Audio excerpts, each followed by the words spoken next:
Radio. What's up, guys? Welcome to B Radio, the Behind the Music radio channel for artists on the rise. I'm your host, Christopher James. With me is Los Angeles-based poet and musician, artist Austin Nolan, here to share his inspirations and poems with us. What's up, man? How are you? I'm doing well, man. Thanks for having me. Yeah, of course. Austin is one of my best friends, so it's pretty cool to have him here. It's going on 7 years now. 7 years. More like charity on my behalf. Yeah. Because he's a pain to hang out with. But he's a great musician and a great poet. When did you start writing? The first poem I ever wrote was in 5th grade. Older woman, 6th grader. Found her, insanely cute. And I did not know how to go about it. And so I wrote her a poem, and I snuck it inside that little cubby that she had in her classroom. And the rest is history from there. How did she like the poem? Everybody thought that my mother wrote it. One, because of how it was, and then two, because of the handwriting. I've always had kind of a Do you have girly handwriting? I have very girly handwriting. Oh. It's very pretty. It is pretty handwriting. I've seen it. The first poem that we're going to hear from you is what? The first poem that I have written out, I actually wrote 2 new ones for this occasion, actually. The first one's called The Greatest Suffering. Okay. What's it about? It's kind of the generic cliche lovey-dovey heartbreak kind of poetry. I've always believed that heartbreak is the greatest suffering because you're able to experience love and you're able to experience it being taken away from you. And even though it's been taken away from you, you still get to reflect in that situation, in that moment, going, you got to experience love, which is a lot of things that people don't even get to experience. Mm-hmm. You're experiencing even a feeling of loss of love, which a lot of people don't get to experience. Okay. And it's so real, and it leaves you in such a vulnerable state that, yeah, again, it's just, to me, it's something that is a blessing to actually have. Did this poem stem from a specific heartbreak that you've had? Or was it just in a general heartbreak sense? More or less, it's a heartbreak sense. Okay, so the first poem from Austin Nolan here on B Radio.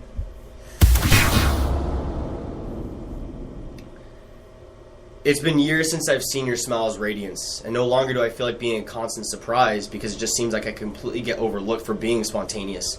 It seems like a lifetime since I've actually heard your heartbeat echo with meaning, where the reverberations within your flirtations cause heartfelt quotations surrounding your being.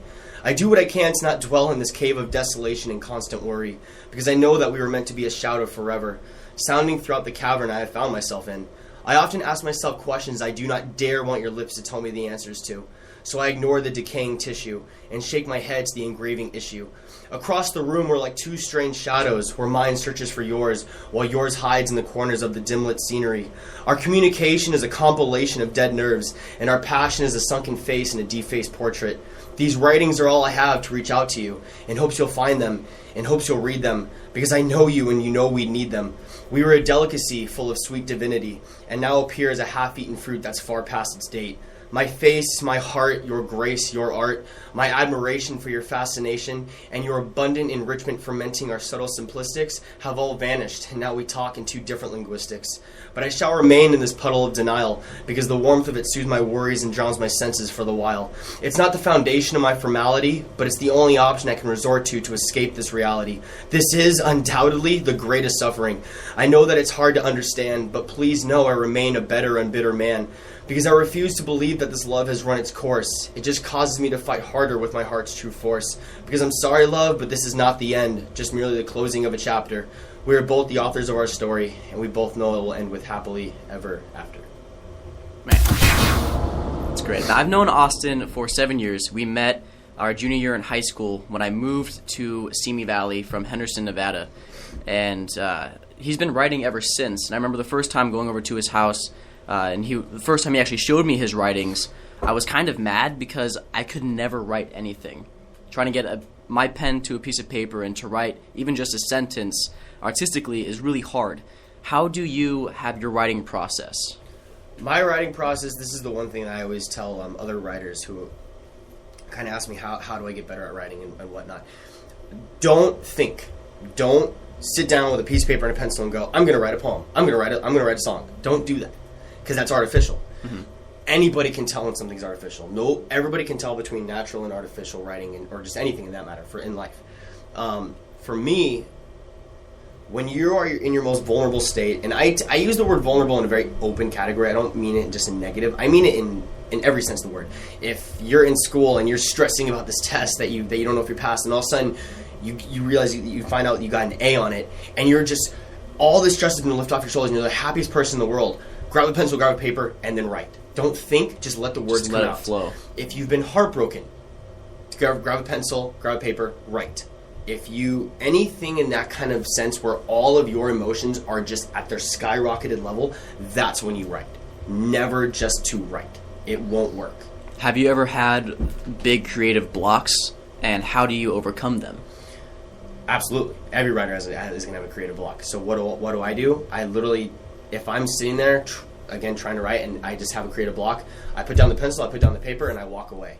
And I go do something, anything that can even spur, again, that happiness or even that sadness, just to get me to where I need to be, because then to go back, and I leave my idea at the table too. Mm-hmm. I ditch that idea. Don't even think about it Don't even think about it ever again. Because you may come back with a completely new idea, and 100% of the time it's going to happen. And that's when my creative block, for the most time, fades away. Very cool. We're going to be listening to your next poem, A Window's Pane. What's the story behind A Window's Pane? I played off the word, pain, like P-A-N-E, and then P-A-I-N. Mm-hmm. Again, it's just another one of those lovey, sappy poems. Gosh, you're such a romantic. I know. I'm very emotional.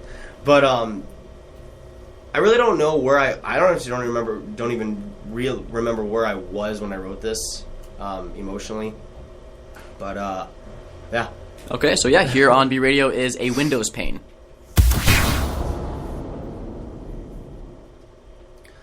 Fall into me. Not physically, but literally, fall into me. Experience and feel what it means to be, the meaning of eternity, and someone's heartbeat as their heart beats for you meaningfully. Because I've stared into 100 windows, and the hallucination of you standing behind me threads itself into every last one of the glass reflections. I tend to wonder if I ever want that scene to fade, or am I like an addict's want to quit while still lusting after the needle's injections. Please fall into me, not physically but literally fall into me, so you can finally see my love for you is blindingly brightening, unveiling light and love upon every thought, enlightening me. Embrace the epiphany that's been burning within me, because I know you still don't understand the heart that beats vigorously in your hand. I've swam, I've sunken, I've drifted from land, in an effort to show just how far I travel, to reach your attention and retrieve our love from the deceitful sand. This window's pane is constantly refracting at every angle against the window's pane, and I just want this faded glory to no longer be a mistaken sight in the glass. I want to and will do anything it takes to feel your being behind me, because the imagining is no longer therapeutic. Pretending only suffices for so long before turning into a disease that dwells and swells, and I finally want to bring winter to the seemingly endless hell. So actually, no. Fall into me, not literally, but physically, so I can finally experience the warmth your embrace has always given me. Call me arrogant, but all I need is that embrace from you so I can repay you in my affection and prove to you that our love is a blessing, neither a burden nor infection. Just fall into me. Fall into me.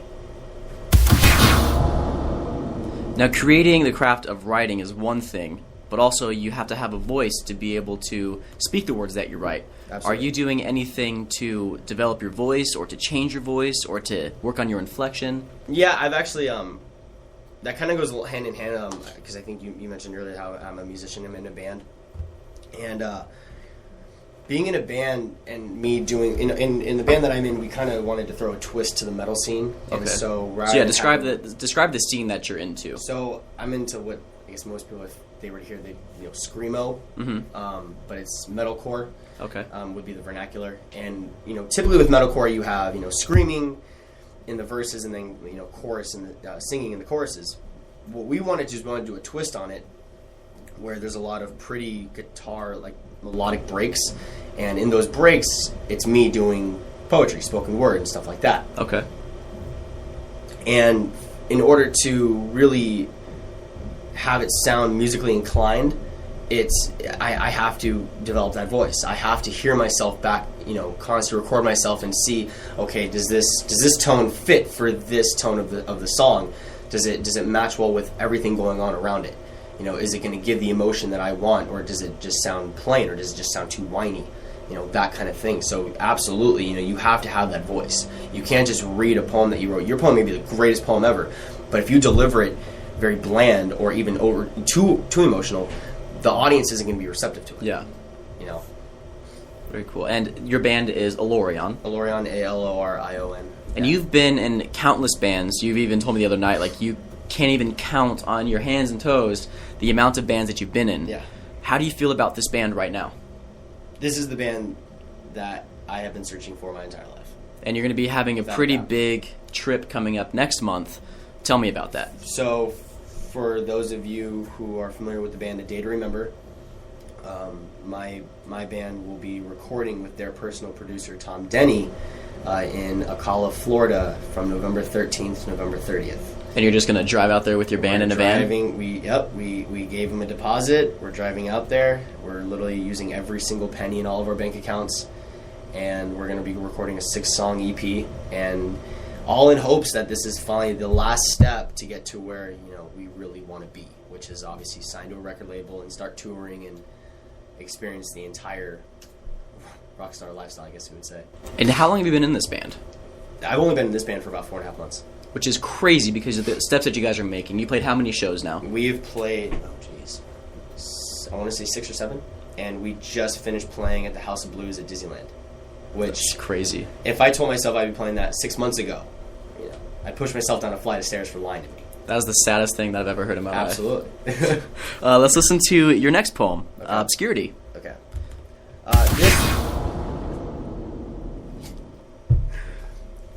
Lost in the sound of desolation, trapped in a circle of manipulation, cast in a pit of desecration, my persistence will remain.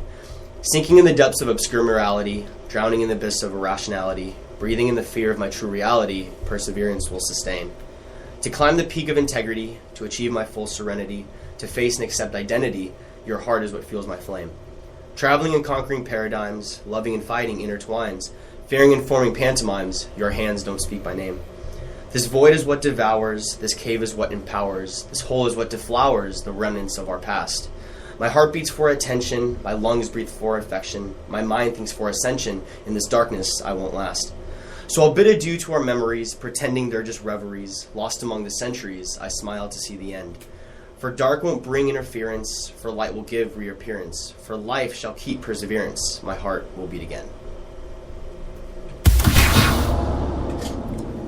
Now, since I've known you, both of our styles have changed just on daily appearance. Have you seen your writing change at all?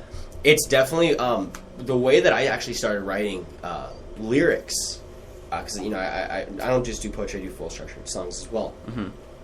The way I actually started writing was I would listen to a song, and I would basically write. Like, I would rewrite the song, so I basically write lyrics to that music. So the same tempo, the same melody. Same tempo, same pattern, but it'd be my own words. Okay. And obviously, you have to grow from that and obtain your own. So what I did was I used that as my foundation, and I started gaining my own. I turned my own thoughts and feelings into it by taking everything out and using all that practice I'd gained and forming it into my own practice, in a sense. Okay. And that really helped form my style. And then there's 2 vocalists I look up to. One is Garrett Rapp from The Color Morale, and the second is Joel Cortuccio from the band Being as an Ocean, both in the metal scene. And for me, listening to their songs and hearing how they deliver, it also helped me. Basically, I was a pupil to their teachings. Sure. And that still helped me kind of build a higher and more solid sense of my own writings. And so, sometimes I would go into your car years ago, and I would get scared because you'd put on music, and it'd be so loud, and it would be like screaming music, and I wouldn't understand it. It'd freak me out. But then I went to Warped Tour recently, where both of us, we did the Warped Tour Reacts to Magic, which Absolutely. was a really cool video, which was your idea, because I had never had any intention to go to a Warped Tour because not many bands that I listen to go there.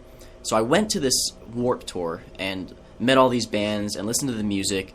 I want you to describe to our listeners right now really what the metal scene is about, because I know a lot of people listen to it and think, it's just like angry music, when really it's the complete opposite. It absolutely is. The metal scene, to describe it best, it's not meant for happy people.